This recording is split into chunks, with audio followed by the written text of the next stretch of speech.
Sonsuz Ateş Şelalesi'nin sırrı. Chestnut Ridge Parkı'nın bir bölümünde yer alan Sonsuz Ateş Şelalesi, dünyanın dört bir yanında kendiliğinden yanmakta olan hiçbir ateşe benzemiyor.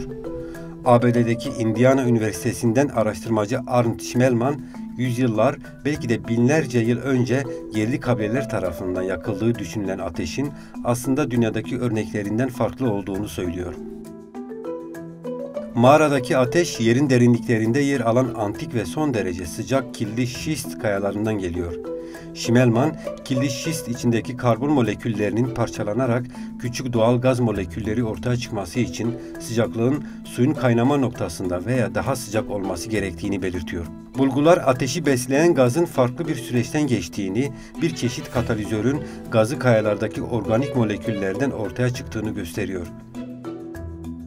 Bu mekanizma uzun yıllar konuşuldu ancak kimse inanmadı. Burada farklı bir gaz oluşumu süreci yaşandığına inanılıyor. Eğer bu doğruysa gaz benzer şekilde farklı yerlerde de oluşuyor olabilir. Kısaca dünyadaki killi şist gaz kaynaklarının sanıldığından fazla olduğunu söylemek mümkün. Araştırmacılar Chestnut Ridge Parkı'ndaki ateşi ve Pensilvanya eyaletinin kuzeybatısında yer alan Cook Forest State Parkı'nda aralıksız yanan çukuru karşılaştırdı. Schmelman, ateş çukurunun Sonsuz Ateş Şelalesi kadar özel olmadığını, çünkü eski bir gaz kaynağı tarafından beslendiğini belirtti. Araştırmaya göre elde edilen sonuçlar, dünyada atmosfere salınan metan gazının yaklaşık %30'unun doğal kaynaklardan geldiği bilgisini doğruladı. Bilim insanları, yerin derinliklerinde bulunan gaz kaynaklarını sonsuz ateşlere çevirmenin faydalı olabileceğini belirtiyor. Ateş, metan gazını karbondioksite çeviriyor.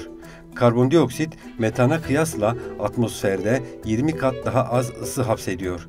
Ancak sonsuz ateş oluşturulabilecek kaynakların son derece az olduğu düşünülüyor. Gaz, metan yiyen bakterilerin gazı karbondioksite çevirdiği çatlaklardan yüzeye ulaşıyor veya gazın alev almasına imkan vermeyen açıklıklardan yüzeye varıyor.